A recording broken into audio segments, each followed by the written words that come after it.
सबसे पहले बुलेटिन में आपको बताएंगे नबी करीम सल्लल्लाहु अलैहि वसल्लम के खिलाफ कोई बात बर्दाश्त नहीं करेंगे। मगरिबी दुनिया को बेहुरमती पर जवाब देना होगा। वजीर आजम का इस्लामोफोबिया और तमाम मजाहिब के अफराद की दिल आज़ारी रोकने के लिए इक़दामात पर जोर।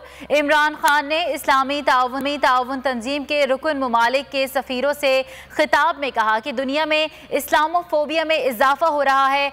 आज़ादी इजहार राय के नाम पर तौहीने रिसालत से दिल आज़ारी होती है। इस्लामोफोबिया के खात्मे के लिए इज्तिमाई काविशों की ज़रूरत है। OIC आलमी सतह पर आगही फैलाने के लिए किरदार अदा करे। तमाम मुसलमान रियासतों को मिलकर काम करना होगा। Is someone who lives in our hearts, and hence, and we love and respect and revere him, and any under the garb of freedom of expression, any insult to him, any ridiculing him or mocking him, ends our reaction. And so the Western people and the Western governments we need to have a dialogue and explain this to them because they don't understand.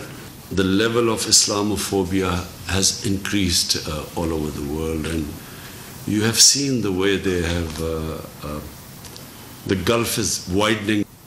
They did not understand the Western mindset, and the Western mind did not understand the love and affection, the reverence we have for our Holy Prophet.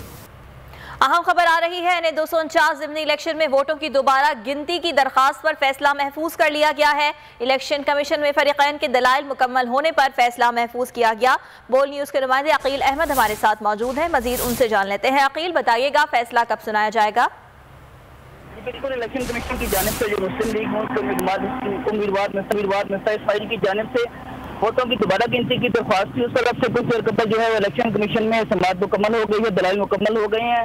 इस हवाले से मुस्लिम league नून, peoples party, PTA और जो दीगर फरीक़ान थे उनके वकीलों की जानिब से जो है वो दलाइल दिए गए। तो अभी दलाइल मुकम्मल हो चुके हैं और इलेक्शन कमीशन की जानिब से फैसला महफूज कर लिया गया है। जो ये एक्सपेक्टेड है कि अब से 1 से 1.5 घंटे के बाद जो है इलेक्शन कमीशन अपना ये फैसला सुना देगा। मुस्लिम लीग नून के वकील जो है वो सलमान अकरम राजा की जानिब से वोटों की दोबारा गिनती की दरख्वास्त कमीशन से ये भी इस्तदा की गई थी कि इलेक्शन कमीशन NL 249 में जो है दोबारा पोलिंग की जो है वो अहकाम दे, क्योंकि 180 पोलिंग स्टेशन पर जो है वो संगीन बेज़ाब्तियां देखने में सामने आई। तो इलेक्शन कमीशन ने उनकी दोबारा जो है वो वोटिंग की दरख्वास्त जो है इब्तदाई तौर पर मुस्तरद कर दी है, लेकिन जो उनकी दोबारा वोटों की गिनती की दरख्वास्त है उस पर फैसला महफूज कर लिया है और अब से कुछ देर बाद इलेक्शन कमीशन इस पर फैसला सुनाएगा। पीपल्स पार्टी के वकील लतीफ खोसा की जानिब से जो है वो ये इस पर एतराज़ उठाया गया और ये कहा गया कि मुस्लिम लीग नून के जो उनके मुस्लिम लीग नून के साबिक गवर्नर और साबिक वज़ीर आज़म इलेक्शन के दौरान वो हल्के में मौजूद रहे और किसी एक पोलिंग स्टेशन पर भी जो है वो बेज़ाब्तगी की निशानदही नहीं की गई, लेकिन जब उनको अपनी हार नजर आई तो उसके बाद मुस्लिम लीग नून की जानिब से जो है खुद साख्ता तौर पर ये जो है बेज़ाब्तियों की शिकायत की गई। तो इस हवाले से इलेक्शन कमीशन दोबारा वोटों की दरख्वास्त को मुस्तरद करे। तो अब ये बता चुके हैं PTI के भी वकील इलेक्शन कमीशन में पेश हुए और उन्होंने भी ये कहा कि उनको जो है वो इस इलेक्शन पर संगीन खदशात हैं और इलेक्शन कमीशन इसके नताइज को रोके और इलेक्शन को कलअदम करार दे। तो अब ये तमाम जो फरीक़ान हैं उनके दलाइल मुकम्मल हो चुके हैं। ठीक है, दलाइल मुकम्मल होने के बाद फैसला महफूज कर लिया गया है। फैसला आज ही सुनाया जाएगा। अकील आपका, और अभी आपको लिए चलेंगे मिफ्ता इस्माइल मीडिया से गुफ्तगू कर रहे हैं। क्योंकि ये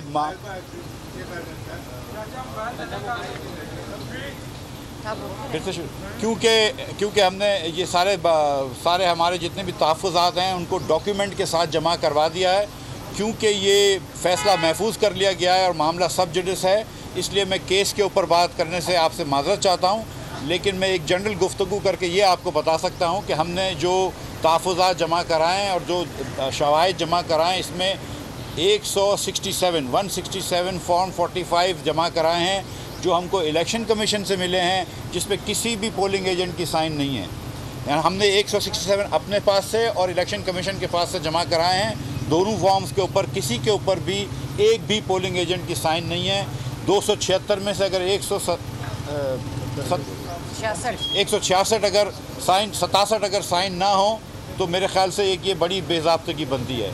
दो हमने 33 फॉर्म्स वो जमा कराएं जिसके अंदर जो इलेक्शन कमीशन ने फॉर्म हमको दिया है और जो हमने फॉर्म हासिल किया है किसी भी पार्टी से या ख़ुद से, उस फॉर्म में और इलेक्शन कमीशन के फॉर्म के अंदर जिसको कहते हैं मटीरियल डिफरेंस है, यानी कि सब्सटेंशियल डिफरेंस है। किसी में अंगूठे लगे हुए हैं, किसी में नहीं लगे हुए, किसी में साइन करी हुई, किसी में नहीं साइन करी हुई, और अक्सर नहीं, किसी में फिर वोट मुख्तलिफ दिए हुए हैं, हमारे वोट मुख्तलिफ दिए हुए हैं और मेरे वोट किसी और कैंडिडेट को दिए हुए हैं। मिसाल के तौर पर एक मोहम्मद इस्माइल साहब खड़े हैं, उसको 2 जगह पे मेरे वोट दिए गए हैं। और फिर हमने करेक्शन भी कराई है, लेकिन फिर भी इलेक्शन कमीशन ने हमें 0 वोट दिया है, जबकि हमने करेक्शन कराई थी कि उधर से हमको 84 वोट मिले थे।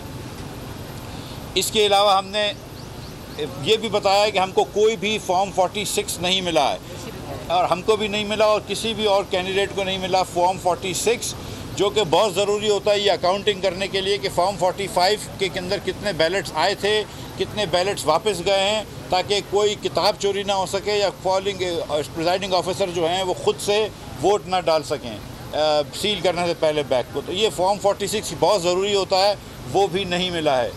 और अब हमने ये गुजारिशात कर दी हैं। फ़ैसला महफूज है, हमें अल्लाह ताला की ज़ात से यकीन है, इंशाअल्लाह ताला उम्मीद है कि फ़ैसला एक मुस्बत फ़ैसला आएगा, हमारे हक़ में फ़ैसला आएगा, और उसके बाद फिर हम देखते हैं कि क्या किस तरह आगे हम प्रोसीड करेंगे। शुक्रिया। Thank you. बाद में रहनुमा Noon League Miftah Ismail election commission के बाहर मीडिया से गुफ्तगू कर रहे थे और उनका ये कहना था कि हमें उम्मीद है कि जो फैसला सुनाया जाएगा वो हमारे हक़ में ही आएगा।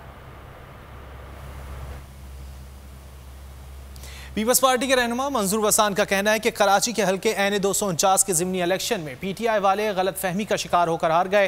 पीपल्स पार्टी को दोबारा वोटिंग कराने पर कोई एतराज़ नहीं। पीपल्स पार्टी को इग्नोर किया जा रहा है, इसमें तमाम जुबानें बोलने वाले लोग शामिल हैं। पहले ही कहा था लाने वाले भी परेशान हैं और अब खुद इमरान खान भी परेशान है। 2023 के इलेक्शन में पीपल्स पार्टी और नून लीग में मुकाबला होगा। जो लाया गया तो वो भी गलत फहमी में थे कि मेरी पोजीशन है, मेरी पार्टी है, मेरी जीत है, तो उस मुकाबले में वो गलत फहमी के शिकार होकर के उन्होंने इंटरेस्ट कम लिया और पीपल्स पार्टी को अवाम तो पीपल्स पार्टी के साथ जीत गया है। तो अब परेशानी काहे के लिए? अब भी हम कहते हैं दोबारा इलेक्शन कराओ, हमें एतराज़ नहीं है, काउंटिंग कराओ, लेकिन दोबारा इलेक्शन कराओ तो मज़ा आएगा। पीपल्स पार्टी जब MQM वो न रही, अल्ताफ़ वाली न रही, हालांकि है तो फिर भी दोबारा थोड़ा सा अल्ताफ़ की सपोर्ट इन लोगों को, लेकिन जब न रही तो पीपल्स पार्टी है। और पीपल्स पार्टी को पता नहीं इग्नोर क्यों किया जा रहा है। यहाँ कोई उर्दू स्पीकिंग तो अब पीपल्स पार्टी में है, लेकिन दूसरी कम्युनिटी भी है, मेमन बड़ी कम्युनिटी है। इनके ज़हन में था कि जनरल इलेक्शन में कम वोट लिए हैं तो इस वजह से शायद इस वक्त भी कम लेंगे। नवाज लीग की तो इतनी पोजीशन नहीं थी, पॉपुलरिटी नहीं थी कराची में। जो इलेक्ट्रॉनिक मशीन की बात कर रहे हैं वो एक कैमरा अदालत में भी लगा दें, लोगों को पता चले कि कौन सा एहतसाब हो रहा है। शाहिद खाकान अब्बासी की मीडिया से बातचीत, कहा गुज़िश्ता इलेक्शन में RTS था, उससे इलेक्शन चोरी हुआ। इलेक्ट्रॉनिक मशीन बनाना इलेक्शन कमीशन का काम है, बताया गया। अब फौज लोगों को मास्क पहनाएगी। ए नूरे खुदा नूरे बसीरत की तलब है, रमजान का सदका तेरी रहमत की तलब है। मख्फी हैं इसी माह में रहमत के करीने, गर्दाब से निकले हुए बख्शिश के सफीने, गोया है तेरे इश्क में हम सब बराबर, मजलिस को तू गुलदस्ता फिरदौस बना दे, रिंदों को सनाए शह लौलाक पिला दे, तू शम्मे कलम को यदे बैज़ाई अता कर, बच्चों को तो इफ्तार में तस्नीम अता कर। रमजान मुबारक की खुसूसी नशरियात रमजान में बोल, सिर्फ बोल एंटरटेनमेंट पर। रमजान में बोल।